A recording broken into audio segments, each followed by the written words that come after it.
The year is 1942, and the world is burning in the inferno of World War II. Japan, the empire of the rising sun, is at the height of its power. At this point in the war, they have conquered more than 3 million square miles of land. With this new territory, they now exert their rule over 500 million people, which was more than 20% of Earth's total population at the time.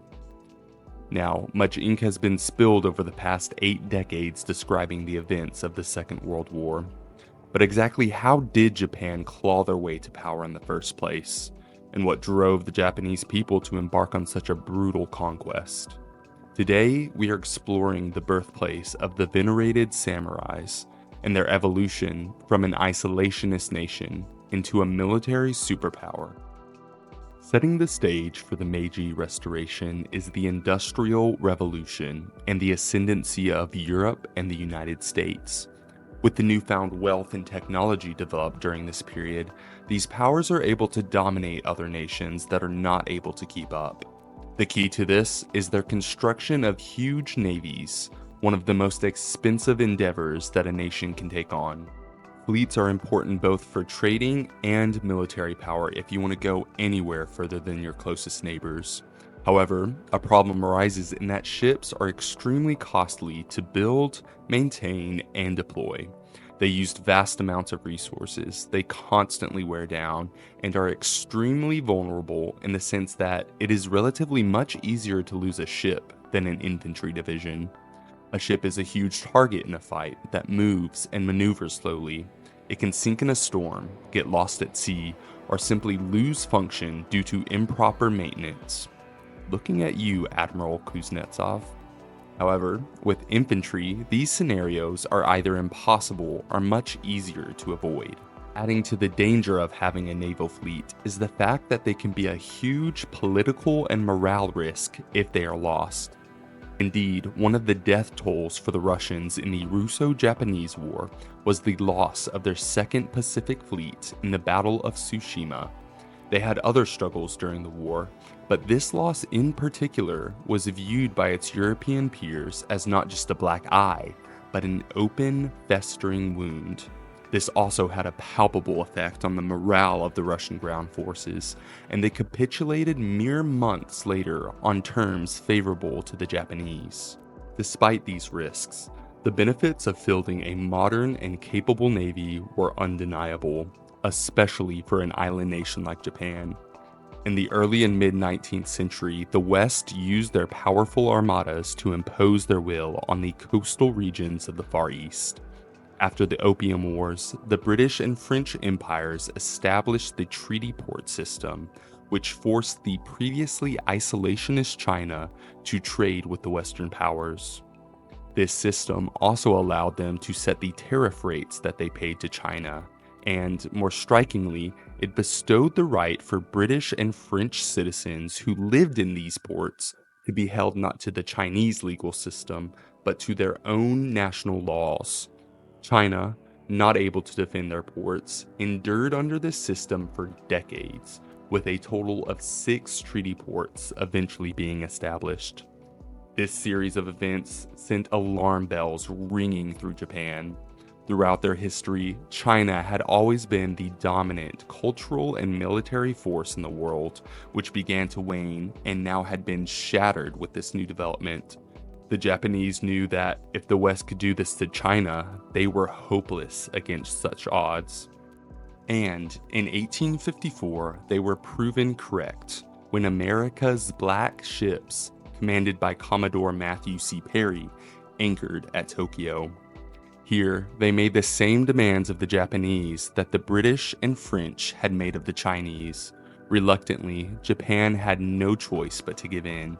And by 1858, the treaty was expanded to a total of 5 ports in Japan.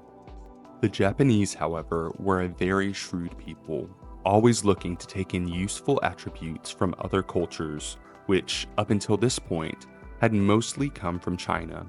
Seeing that their philosophy on nation building was sorely lacking, Japan began to plan on how they could emulate Western success in economic and military development. They began with a complete rejection of Chinese philosophy, which until that point had been held by the Japanese as the prevailing way of the world. Their previous idea of Westerners being barbarous and spiritually polluted lost much of its weight in the face of the developmental stagnation of the East. In 1857, the Tokugawa shogunate took one of the most crucial steps towards this transition when they established the aptly named Institute to Study Western Books. Though they were the administration to begin Japan on this journey, they were not the ones who would finish it. Going hand in hand with the tossing of Chinese thought was Japan's old shogun-led government. Up until this point, Japan had been under the shogunate system since the 12th century. This was a military-run government headed by the shogun, or general, who was the de facto head of state. And in 1867, the last shogun, Tokugawa Yoshinobu, and Emperor Komei were cast down from their seats of power. In their place rose Emperor Meiji, and though he reigned, he did not rule.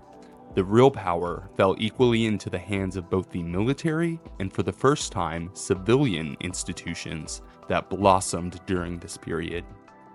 Thus, with power secured, the Meiji government sent out further educational expeditions in earnest, sending groups of students en masse to study every institution that they could find in the different Western powers.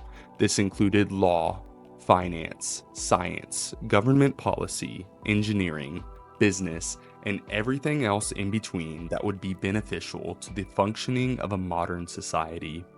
The way that the Japanese government initially went about this westernization exhibited a level of forethought and wisdom that few other nations have emulated in their own nation-building process. At the time, China thought they could just adopt the same technology and get the growth that the Europeans achieved.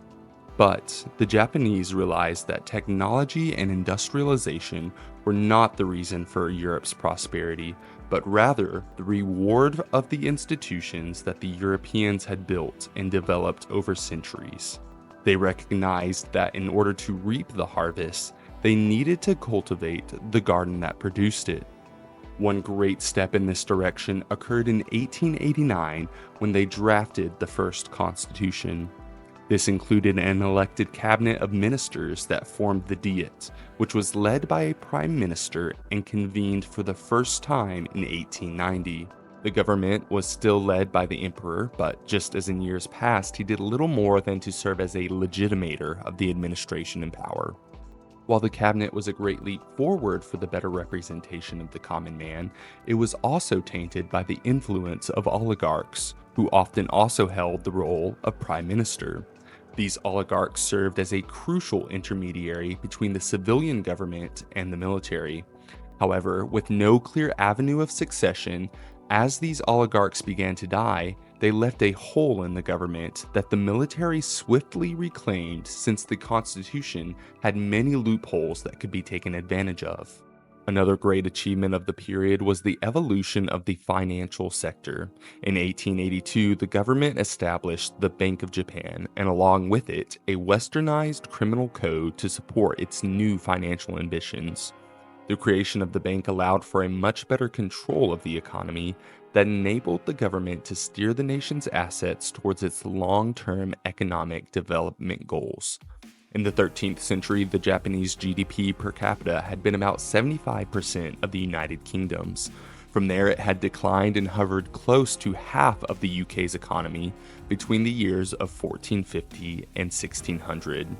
By 1868, it had stagnated further to one-fifth that of the UK, resting at a GDP per capita of about $2,000 in today's money. However, in 1938, this had risen to just over $5,500, which doesn't seem as much until you factor in that their population had also grown by 38 million in that same time frame.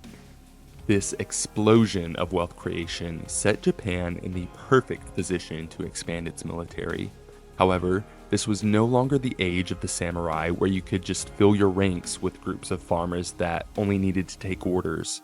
With the evolving technology of the time, you needed to staff your armies with a workforce capable of operating artillery, running ships, repairing machinery, using telegraphs, and many more things that necessitated a mass of well-educated personnel. To address this issue, Japan mandated compulsory elementary education for its children in 1873. This was followed in 1886 with the creation of the first westernized higher education system with the establishment of the Tokyo Imperial University.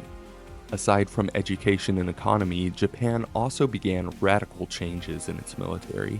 In 1878, they modeled their army general staff after the Prussian form and, 5 years later, instituted the new staff college to begin training its officers in Western military strategy. In 1882, Japan's first modern naval fleet was born, which consisted of 19 ships, and was followed in quick succession 11 years later with the creation of a second fleet consisting of 12 more ships. The years following 1888 also brought about the creation of the conscription system, an overhaul of military infrastructure, and a drastic increase in wargame planning. Finally, in 1894, Japan's civilian and military might were at completion, and the Japanese were finally able to eliminate the treaty port system in their country that had been viewed for so long as shackles. With everything now going to plan domestically, they were prepared to enact the final stage of the European philosophy that they had so carefully studied and emulated, the establishment of their own colonial empire.